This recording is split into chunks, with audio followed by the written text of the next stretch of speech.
Christine Lazerge. Cécile Duflot.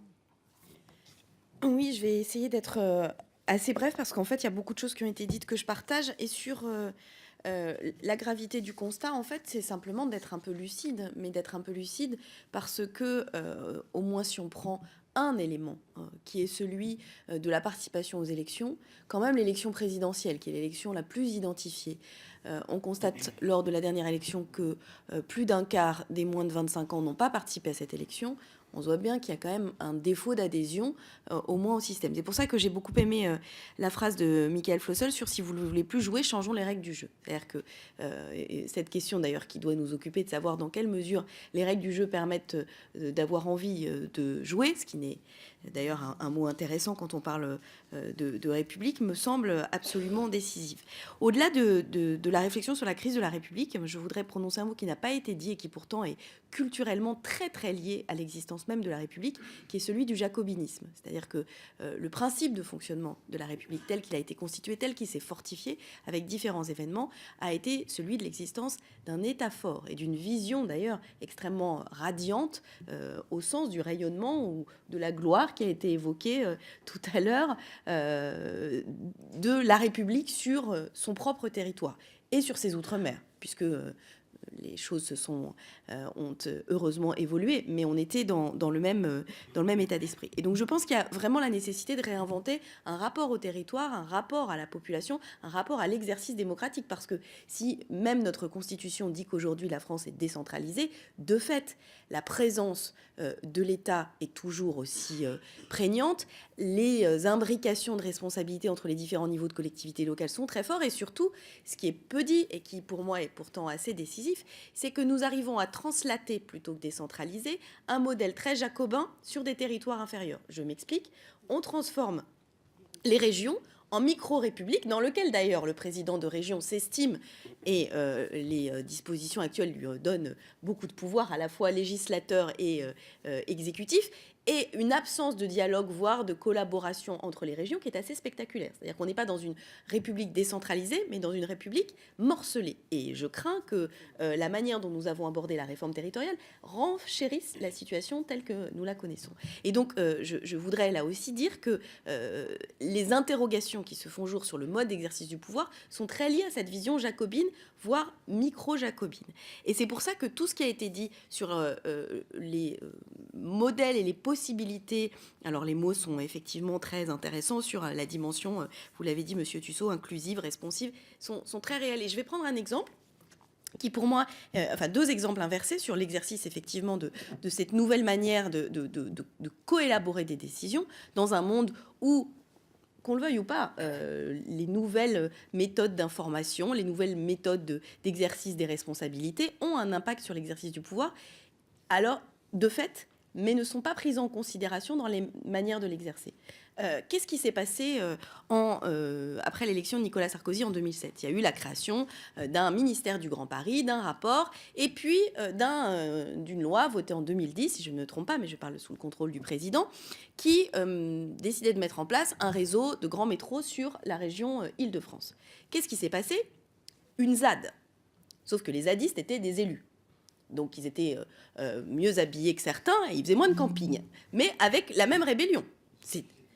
C'était pourtant une décision parfaitement légitime, votée par l'Assemblée nationale, mais un barouf extraordinaire, une opposition très virulente des élus municipaux, des élus départementaux, du conseil régional, et au final, étant donné l'ampleur de la difficulté et la nécessité d'ailleurs de mobiliser les financements de tout le monde, donc d'aboutir à un accord, tout le monde s'est retrouvé autour de la table pour rediscuter le projet sous la forme d'un débat public, organisé dans le cadre d'ailleurs très construit de la Commission nationale du débat public, mais qui aboutit à quelque chose de très intéressant, l'évolution du projet, mais simultanément une forme de sacralisation du projet lui-même.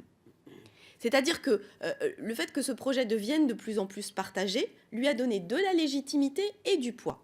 2012, changement de majorité. Interrogation très forte. Pour le coup, je peux le raconter puisqu'il se trouve que cela faisait partie de la compétence du ministère dont j'avais la charge. Et une volonté très forte, il y a presque prescription, on peut le raconter, de ne pas mettre en œuvre ce projet pour des raisons budgétaires de la part du ministère des Finances, avec la volonté de bloquer les choses. Et en disant, par ailleurs, c'était le projet du précédent président, nous allons tout arrêter. Mais là, la ZAD s'est inversée. C'est-à-dire que les mêmes qui étaient très opposés au projet initial étaient ceux qui étaient les plus grands défenseurs du projet tel qu'il avait évolué. Et résultat des courses, les choses se sont déroulées assez convenablement et avancent assez normalement. Ce que je veux dire, c'est que c'est la démonstration que la capacité de faire naître une décision qui associe à des niveaux de responsabilité très variables, qui associe des décisions qui sont des décisions formalisées dans des enceintes dans lesquelles il y a des votes, et puis d'autres qui sont beaucoup plus souples, beaucoup plus immatérielles, beaucoup plus du ressort de ceux qui sont capables de voir quel est le terrain d'entente de la décision, a donné une beaucoup plus grande force au projet que toute décision prise démocratiquement avec les règles de vote. Et je pense que c'est ça le sujet qui est le nôtre. Et je voudrais donc faire le lien avec ce qu'a dit Denis Barranger sur l'interpellation directe, Twitter, les chaînes d'information en continu. Moi, j'ai un sujet par rapport à ça, c'est que la question qui est posée, en fait, c'est pas celle des 140 caractères.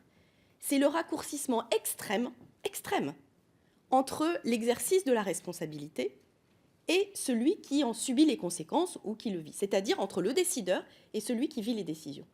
Il n'y a plus de filtre. Et pourquoi l'exercice du pouvoir était très différent avant? Parce que le filtre était immense. Il n'y avait aucune chance de pouvoir interpeller un monarque. Ou alors, effectivement, sauf en 1789 et dans des conditions un peu particulières. Aucune chance même de pouvoir adresser la parole simplement à son député. Il fallait prendre rendez-vous, et s'il savait que vous étiez sur la liste des pénibles, le rendez-vous, il était avec le conseiller ou il était plus tard. Là, les choses peuvent être publiques et très rapides. Et par ailleurs, il y a un autre élément de contournement, c'est celui des médias traditionnels. C'est-à-dire que un tweet pour un responsable politique, ça n'est pas faire une déclaration à l'AFP, qui d'ailleurs dépend de l'avis de l'AFP sur la qualité de la déclaration. La liberté est totale. Donc l'interpellation est réciproque, mais aussi l'émission d'un discours politique peut se faire sans aucun filtre. Et donc ça aussi, ça impacte sur la prise de décision. Ça impacte de façon évidente, puisqu'on est sommé de pouvoir répondre directement à des prises de décision. Et donc je pense que c'est ce raccourcissement de la démocratie qui interpelle profondément la République, qui est fondé sur beaucoup de principes, dont celui d'un exercice très hiérarchisé des responsabilités, d'une mise en scène. Et moi, j'ai vécu avec un aspect très particulier tous les débats de ces derniers temps sur le problème d'autorité. Est-ce que le président de la République fait assez président ou pas? Est-ce que la désacralisation de l'Élysée, etc. Toutes ces choses qui font qu'en fait, on a voulu, de mon point de vue, faire en sorte que la République soit solide en la parant de l'exercice des pouvoirs monarchiques.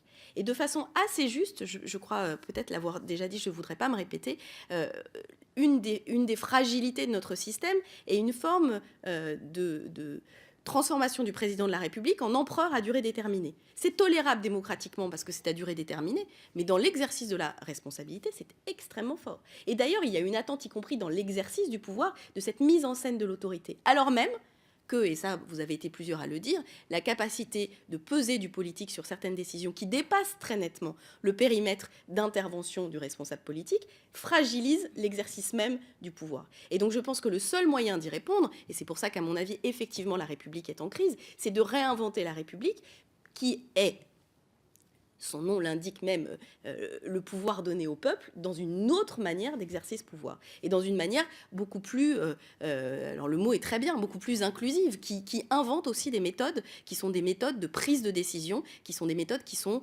pas la prise de décision de 40 personnes, je pense au Conseil général du Tarn, oui bien sûr, elle est parfaitement démocratique au sens de la démocratie représentative, mais elle est parfaitement inopérante au sens du blocage qu'elle provoque. Donc une méthode qui peut sembler démocratique mais qui est opérante est une mauvaise méthode et auquel cas effectivement il faut être en capacité de prendre de changer les règles du jeu. Et enfin c'est, je crois, Denis Barranger qui a évoqué cette culture de l'unanimité. Je crois que cette culture de l'unanimité, elle n'existait pas tant que ça.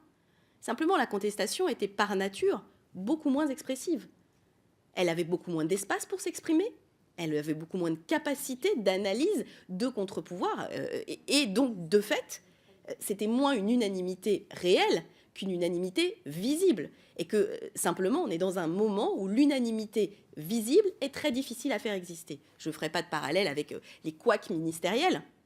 Mais on est dans la même histoire. C'est-à-dire que, effectivement, quand on regarde l'exercice et les débats entre les membres des gouvernements depuis la Seconde Guerre mondiale, je peux vous dire qu'il y a eu sans doute des couacs, comme on dit, de proportions bien plus fortes, voire même des disputes, voire des mots très violents entre les uns et les autres, sauf que c'était moins visible. Donc la question n'est pas celle de la réalité, mais de la visibilité et de la perception. Et c'est pour ça qu'il faut, de mon point de vue, réinventer cette capacité d'avoir des méthodes de décision, de représentation. Je ne sais pas si les quotas sont une bonne chose, mais c'est certain sans doute aussi, et j'en arrêterai là-dessus, qu'il y a eu une perturbation très grande, il y a eu 2 perturbations très grandes dans l'exercice et le fonctionnement de la République, et les rôles des uns et des autres, c'est aussi de fait l'entrée des femmes.